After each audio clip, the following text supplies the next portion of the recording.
A fairly uncomplicated stage on paper, the Vuelta Femenina Stage 7, but Crosswinds took over once again in the last hour. This was an uphill sprint or build as such from Sant Esteban de Gormaz to Sigüenza, and it's like 600 meters, 6%. Is that, Cecilia Ludwig's won those sort of sprints recently, or Nuvia Doma, or is it actually easier enough for someone like Vos, or would Vollering get involved? She's got the speed suit on, so it looked like she was ready for business for the stage win. Kiesenhofer, though, was in the breakaway of one momentarily, then joined by some others with 55 Ks to go. There was no real control at this point in the peloton, just sort of allowing the break to form. Molinar's been in for a few days. FDJ, they don't really have an out-and-out favourite for the stage, so eventually if Marianne Vos with Visma Spike wanted to win the stage, it was they who had to get on the front, particularly with SD Works already having GC looking very good and a stage win themselves. So Visma pacing, but then all of a sudden Marcus starts to rip it in the crosswinds, and you see here Elisa Longoborghini coming through with big pace. Trek have got 4 riders in the top 6 positions. Jayco were also in good position. Vos and Vollering also seemed to know it was coming. And crosswinds in this part of Spain, in La Mancha, in the middle of Spain, really play or wreak havoc.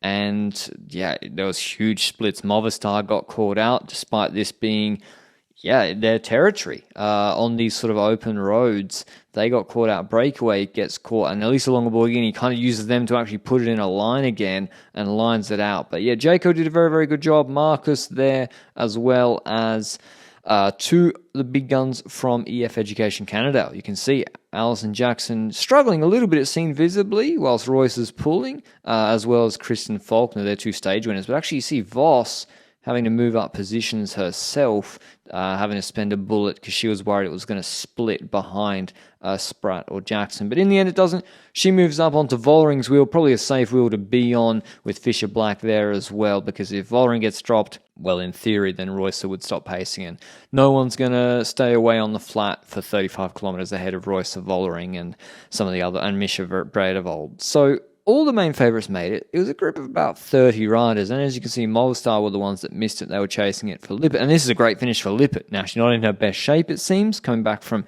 injury, but great finish for Lippert. Vollering seeming to tell people this is what we're going to do, and Blanca Vash agreeing, nodding. She'd already done some lobbying with Roycer before, discussing how they're going to play the rest of the stage, maybe wanting to do it off radio, and 1 minute. 16 Ks to go. It looked like that group was never coming back. If you're not going to shut it in quickly, you're not going to shut it at all. But then games started playing in this Guadalajara, Castilla-La Mancha region.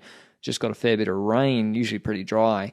Bredevold attacks. And then others think, you know what? I'm Marlon Royce, so I'm not going to beat Marianne Vos in this uphill sprint. I'll go too. Same with Bauernfeind. Human Powered Health also had the same idea. And with that stop-start, all of a sudden, the group's like 25 seconds behind them, the Movistar chasing group, but actually they never come back because, the attacks kind of kept them ahead, even though the group was dysfunctional with everyone trying to get away from Marianne Vos. Spratt goes clear, but then FDJ Suez bring her back. But there was one move I thought was going to go.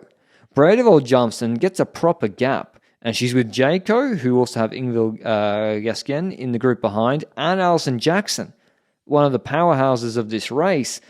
But maybe Bredevold and Lily Williams is also quick. Maybe they thought they don't want to go to the finish with Jackson. I don't really know. But it was actually brought back by FDJ Suez, who missed it again. I'm not sure who for. Muzic is not really there on GC, and she's definitely not the favourite for this finish. But Royster attacks one more time, but then it's too late. We're going into the climb or the punchy finish. 600 metres. There's a left-hander coming up. Liv Jayco do a really good lead out for Ingvild going into that left-hander. Voss is in the green jersey ahead of Marcus, 4th wheel in perfect position. Jackson moves up Christian Faulkner, actually, who I didn't realize Faulkner had such good punch. I mean, she dropped everybody, or dropped Royce the other day on the stage she won, and also Longoborghini couldn't close her. But she really has excellent punch, maybe too confident, because in her abilities, because she, after they turn left here, goes straight to the front and starts smashing with Ingvild, Elisa Longoborghini, and Marianne Vos in particular, glued to her wheel. I wonder if it would have been any different. Now, maybe it suits her having this one heavy pace. In fact, there's only one other rider that can beat her. She grinds everybody else into the dust off her wheel.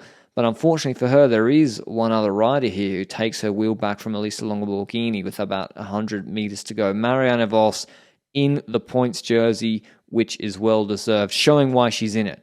Dusting Faulkner and Elisa Longoborghini in this uphill sprint. Never in doubt. And seemingly just as pumped up for win number 1 million as her first. Huge win from her. Good job from them. And SD Works splitting it in, and Trek rather, splitting it in the Crosswinds.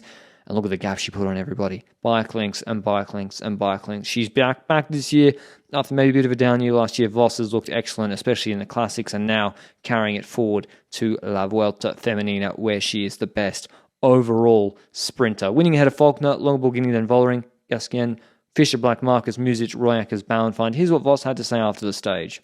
We really wanted to try and go for the stage win today, and that's the reason why the team controlled. And yeah, of course, when they do so much work, then you want to try and make it in the final. And Rianne, Marcus, and me were in this final break when the echelon started. And that was a good situation, but of course also a little bit hard to control, so a little bit stressful. But then when we entered the final kilometer, we just tried to stay in the best possible position and go for it. We saw the halfway stage, those echelons as you mentioned at the start of this stage. Did you expect that scenario? Well, it's open and there's wind, so there was this possibility. The last days we didn't have the wind from the right side, and today it was just open and side wind, so echelons again. In terms of GC, Vollering still got that vice grip, 52 seconds ahead of Longoborghini. Marcus actually extends her gap on Lebu. She gained 10 seconds on her in the sprint, so Lebu's just a bit further away from that podium spot. Tomorrow is a big stage on the outskirts in the Extremadura of Madrid around Milcuera. Can't wait to watch it, and I'll see you with a recap of that tomorrow evening. Ciao.